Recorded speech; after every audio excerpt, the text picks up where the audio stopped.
50,000 साल दिन है और खाने के लिए कुछ नहीं, पीने के लिए कुछ नहीं है और बड़े बड़े लोग पसीने में डूबे हुए होंगे। एक सही हदीस है रसूलुल्लाह सल्लल्लाहु अलैहि वसल्लम सब आदमी अज़िल्लहुमुल्लाहु फी ज़िल्लिही यौम ला ज़िल्ला इल्ला ज़िल्लहू।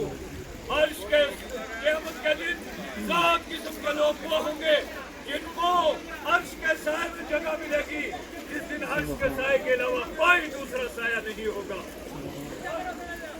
एक अर्श का साया है, उसके अलावा कोई साया नहीं है और सवाने जैसे ये सूरज हरारत जानता होगा, यानी बिल्कुल करीब होगा ये सूरज। आज हजारों लाखों मील के फासले पर है, शिद्दत की गर्मी है, यहाँ इलाका गर्म है, ठंडा मौसम है, लेकिन ऐसे भी इलाके हमारे हिंदुस्तान में मौजूद हैं 48 डिग्री गर्मी है, 48 डिग्री गर्मी है। 44-45 तो आम है, लेकिन 48 डिग्री तक गर्मी गई हुई है। उन लोगों से जाकर पूछो उनके लिए जिंदगी गुजारना कितना मुश्किल है, घर से बाहर नहीं निकल पाते हैं। ये पोजीशन है इस सूरज की जो हजारों लाखों मील के फासले पर है और जब सूरज बिल्कुल सवाने पर होगा, सर के करीब होगा, किस कदर गर्मी होगी, किस कदर शिद्दत होगी। यहाँ हम चलते हैं, फिरते हैं, खाते हैं, साए में चले जाते हैं, वहाँ कोई साया नहीं है अर्श के साए के अलावा। और फरमाया अर्श का साया हासिल करने के लिए 7 चीजें बयान फरमाई रसूलुल्लाह सल्लल्लाहु अलैहि वसल्लम ने। फरमाया सबअतुन यज़िल्लुहुमुल्लाहु फी ज़िल्लिही यौम ला ज़िल्ला इल्ला ज़िल्लहू। 7 तरह के लोग हैं जिनको अर्श के साए में जगह मिलेगी जिस दिन अर्श के साए के अलावा कोई साया न होगा। पहले नंबर पर फरमाया इमामुन आदिलुन, इमाम है, बादशाह है, हुक्मरान है, जिम्मेदार है, अदल करने वाला है, इंसाफ करने वाला है, अल्लाह ताला उसको अर्श के साए में जगह अता फरमाएगा। दूसरे नंबर पर फरमाया वशाबुन नशा फी इबादतिल्लाह, वो नौजवान अर्श के साए में, मेरे नौजवान साथी सुने, अर्श के साए में जगह हासिल करनी है। वशाबुन नशा फी इबादतिल्लाह, वो नौजवान जो अपनी जवानी अल्लाह की इताअत में, अल्लाह की फरमाबरदारी में, अल्लाह की इबादत में गुजारता है, अर्श के साए में अल्लाह ताला उसको जगह अता फरमाएगा। क़यामत का दिन ये हर आदमी के लिए आसानी है। हर जवान, हर नौजवान अल्लाह की इताअत, अल्लाह के रसूल की इताअत करके अपने लिए अर्श के साए में जगह हासिल कर सकते हैं। वशाबुन नशा फी इबादतिल्लाह। फरमाया तीसरे नंबर पर फरमाया वरजुलाने तहाबा बिल्लाहि इज्तमा अलैहि व तफर्रका अलैहि। तीसरे वो लोग अर्श के साए में जगह पाएंगे कि जो अल्लाह की रजा के लिए एक दूसरे से ताल्लुक रखते हैं। आज हमारी पोजीशन ये है कि हम ताल्लुकात दुनियावी मफाद के लिए, दुनियावी फायदे के लिए, दुनियावी लालच के लिए रखते हैं, अल्लाह की रजा के लिए ताल्लुक नहीं रखते। होना ये चाहिए कि अगर किसी के साथ अच्छे ताल्लुकात हैं वो इसलिए हैं कि ये आदमी सच्चा है, सच बोलने वाला है, ये हलाल खाने वाला है, ये हराम से इज्तनाब करने वाला है, ये झूठ नहीं बोलता है, ये पड़ोसियों को नहीं सिताता है, ये शरीयत का पाबंद है, ये दीन का पाबंद है, ये मुत्तकी है, ये परहेज़गार है, ये अल्लाह से डरने वाला है, हुकूकुल्लाह पूरे करने वाला है, हुकूकुल इबाद पूरे करने वाला है। इसलिए हम इससे ताल्लुक रखते हैं। जो लोग इस वजह से ताल्लुक रखने वाले हैं, रजुलान तहाबा बिल्लाहि इज्तमा अलैहि व तफर्रका अलैहि, वो 2 आदमी अर्श के साए में जगह पाएंगे जो इसलिए ताल्लुक रखते हैं अल्लाह की रजा के लिए, अल्लाह की खुशनुदी के लिए, कोई दुनियावी गर्ज नहीं, कोई फायदा नहीं, कोई लालच नहीं, सिर्फ अल्लाह की रजा के लिए।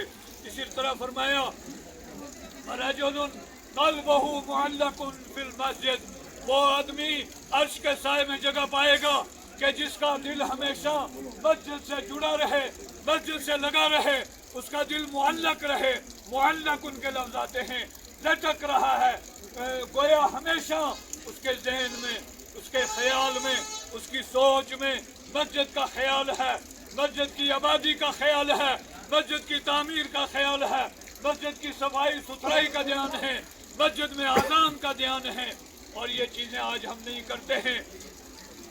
میں ایک دن ایک جنازے پر گیا اور میں نے وہاں دیکھا کہ گھر کے پاس ایک چھوٹی سی مسجد ہے، گھروں پر ٹین ہے اور اچھی خوبصورت ٹین ہے، بنگلے ہیں 2-2 3-3 منزل، اور وہ مسجد چھوٹی سی ہے، کچی مسجد ہے، اور اس مسجد میں 2-3 آدمیوں کی نماز پڑھنے کے لیے جا نماز نہیں تھی۔ میں اگر جھوٹ بولوں اثر بات کا وقت ہے، کل یہ وقت نہ آئے، گھر کا ایک صندوق سامان والا بڑا سارا صندوق لا کر وہ مسجد میں رکھا ہوا ہے، اور مسجد میں چٹائی نہیں ہے، مسجد میں چٹائی نہیں ہے، اور یہ ایک سچی حقیقت ہے۔ بہت ساری قبریں ہیں جن قبروں پر ٹائل لگے ہوئے ہیں اور بڑے بڑے دیے جلتے ہیں، بڑے بڑے نظام ہیں، لیکن اگر ساتھ میں مسجد ہے تو مسجد میں چٹائیاں پوری نہیں ہوتی۔ دیکھو وہ شخص عرش کے سائے میں جگہ پائے گا جو صرف اس لیے کہ مسجد کا دھیان رکھنے والا ہے۔ آگے فرمایا رجل تصدق بصدقۃ فأخفاها حتى لا تعلم شماله ما وہ آدمی عرش کے سائے میں جگہ پائے گا کہ ایک ہاتھ سے صدقہ دے دیا، دوسرے ہاتھ کو پتہ نہیں چلا، ریا نہیں، نمود نہیں، دکھاوا نہیں، ان چیزوں سے بچنے والا جنازہ آ گیا ہے۔ اللہ تعالیٰ ہمیں کہنے سننے کی توفیق عطا فرمائے۔ تھوڑا اوپر لے لو، تھوڑا اوپر لے آؤ۔ فرمایا وہ آدمی عرش کے سائے میں جگہ حاصل کرے گا، پائے گا کہ جس نے صدقہ کیا، صدقہ اور خیرات کیا، اور اتنا چھپا کر کیا کہ ایک ہاتھ سے دے دیا اور دوسرے ہاتھ کو پتہ نہیں چلا۔ آج ہمارے ہاں یہ عام بات ہے کہ ہم جب صدقہ خیرات کرتے ہیں ہر آدمی چاہتا ہے اگر 10 روپے بھی دے دیے کم از کم اس کا اعلان ہونا چاہیے، 10 آدمیوں کو سنانا چاہیے۔ دوستوں بزرگوں، صدقہ خیرات کرو لیکن اس کو برباد نہ کرو، اس کو ضائع نہ کرو۔ اللہ تعالیٰ نے قرآن کریم میں ارشاد فرمایا ہے کالذی ينفق مالہ رئاء الناس، فرمایا اس آدمی کو کوئی اجر نہیں، کوئی ثواب نہیں جو اپنا مال دکھاوے کے لیے خرچ کرتا ہے، ریا اور نمود کے لیے خرچ کرتا ہے، تو عرش کے سائے میں اس آدمی کو جگہ ملے گی کہ جس نے صدقہ کیا اور اتنا چھپا کر صدقہ کیا کہ ایک ہاتھ سے دے دیا، دوسرے ہاتھ کو پتہ نہیں چلا، حالانکہ دونوں ہاتھ ہمارے حق میں ہیں۔